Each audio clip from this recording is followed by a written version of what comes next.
Hello guys! Hello Aquarius! Welcome dito sa aking channel. Kapalarin 888 Aquarius. I hope na makaresonate kayo dito sa aking reading. Okay, Aquarius. Thank you sa lahat ng Aquarius na patuloy na nanonood, na tumatangkilik dito sa ating channel. Okay. Thank you sa inyong lahat.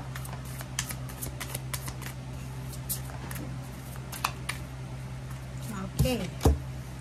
Milky Way Perspective and Archangel Gabriel. Okay. Wow. Napakalaki nito. Huge. Massive. Malawak. Nakikita ko sa'yo dito, Aquarius, na sa linggong ito, posibleng magbago yung perspective mo sa buhay. Alam mo yung mga pagbabago, yung mga nakaugalian mo dati. Kung siguro introvert ka dati, marirealize mo sa linggong ito na wala namang maibibigay sa'yo na trabaho, kaibigan, connection, yung pagiging introvert mo. Okay? So, dito sinasabi na para kang nasa loob ng maze, diba? Comment down below sa Aquarius na parang feeling mo nasa loob ka ng maze na hindi mo alam kung saan yung pinto palabas. Feeling stuck up, feeling stagnant, restricted, na wala ka naman na ginagawa. Diba? Yung parang may asawa ka, may anak, may trabaho, pero feeling mo alone ka. Feeling mo empty. Feeling mo hindi mo pa naabot yung pangarap mo. Parang ganun. So, nakikita ko na this week ay posibleng magbago to.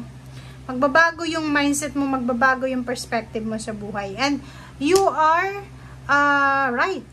Nasa tamang mindset ka, nasa tamang energy ka. This week nandito si Archangel Gabriel sa buhay mo para tulungan ka. If for example, gusto mong maghanap ng trabaho, if gusto mong magkaanak, gusto mong magkaroon ng relationship, gusto mo ng health, parang ganun. So, nandito, i-invoke mo si Archangel. Invoke Archangel Gabriel. Tawagin mo si Archangel every day this week, starting Monday hanggang Sunday. Hindi masama yung pag-invoke ng angel, guys. Okay? Kasi yung angel nandyan lang yun sa paligid mo. Pag in-invoke mo siya, lalapit siya sa'yo. And they will protect you. They will protect you. Okay?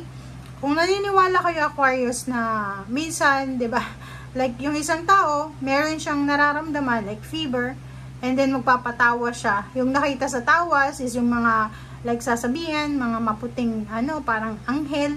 Yun yung mga guardian angel niya. Okay? Hindi siya nanuno or hindi siya they are just protecting her. Okay? Or protecting that person. Okay? Archangel Gabriel. So, invoke Archangel Gabriel sa kung anuman na mindset, anuman na pagbabago na gusto mong makuha sa buhay mo.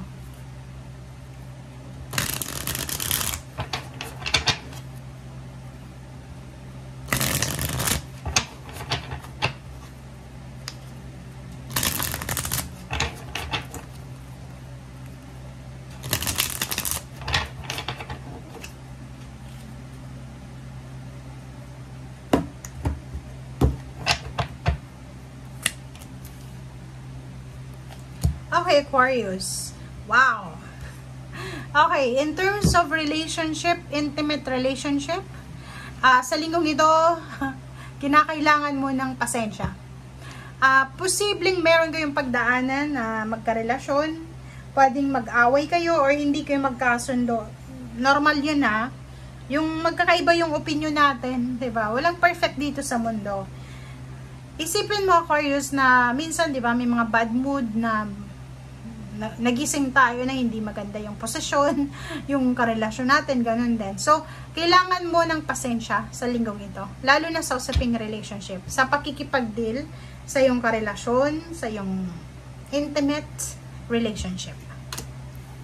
Wow! Money! Wow! Aquarius! Aquarius, gusto kitang palakpakan dito. Dito, Aquarius, posibleng makakasagap ka ng chismis.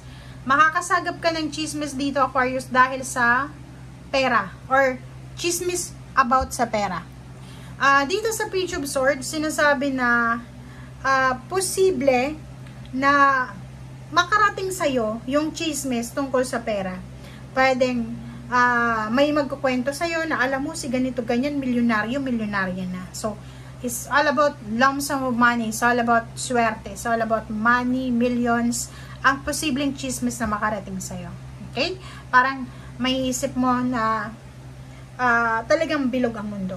Kung ano man to na chismis na makakarating sa'yo, hindi ka masyadong makakapaniwala. Pwedeng may kakilala ka na i-chismis sa'yo. Alam mo, si ganyan ganito, nanalo sa loto. Tapos milyonaryo na sila ngayon. Parang gano'n. So, comment down below if you resonated, if nakatanggap ka na yan. Oh, diba? Wow! Diba? So, dito, sinasabi Aquarius na sa good news, makakatanggap ka ng balita talaga. Dito chismis, dito balita naman. So, if ever nag-a-apply ka ng trabaho, looking for a relationship, looking for a job, looking for a career, investor, this week sinasabi ng birahe sa'yo, or mga healthy options, lifestyle change, parang ganon. So, this week makakatanggap ka ng mga impormasyon na pwedeng makatulong sa'yo sa sarili mo, health-wise, sa physical body, mental health, money, career, relationship, or anything. Okay, ang daming balita sa linggong ito. Okay. Ang problema dito, guys, may hinihintay ka na proposal. Pwedeng wedding proposal, engagement proposal, love proposal, business partnership proposal, investor, parang news, parang ganun. Ang problema sa linggong ito na pwedeng mahang siya. Maraming mga magagandang darating na balita sa'yo. But, if you're waiting for someone, specifically, isang tao to, na, like, gusto mong utangan, gusto mong humingi sa kanya ng pabor, posibleng hindi mo matanggap siya sa linggong ito. Okay? Kasi hindi siya darating. Walang offer. Walang acceptance.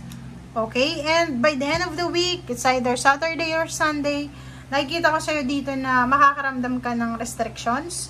Yung parang mararamdaman mo, Aquarius, na ginawa mo yung lahat pero hindi pa rin sapat. Parang makakaramdam ka na nasa loob ka ng kulungan, parang ganon. Nasasakal ka. And nakikita ko rin sa'yo dito na by the end of the week, is either Sunday or Saturday, makakaramdam ka din ng takot, makakaramdam ka ng basta mararamdaman mo yung takot. Pwedeng marami kang utang, or yung parents mo maraming utang, or kapamilya mo, natatakot kayo kasi wala kayong way out parang ganun. So, comment down below if marami sa inyo dito yung namumroblema sa pera, and by the end of the week, pwedeng gipitin kayo ng pinagkakautangan nyo. So, matatakot kayo. Okay? Thank you guys. Bye!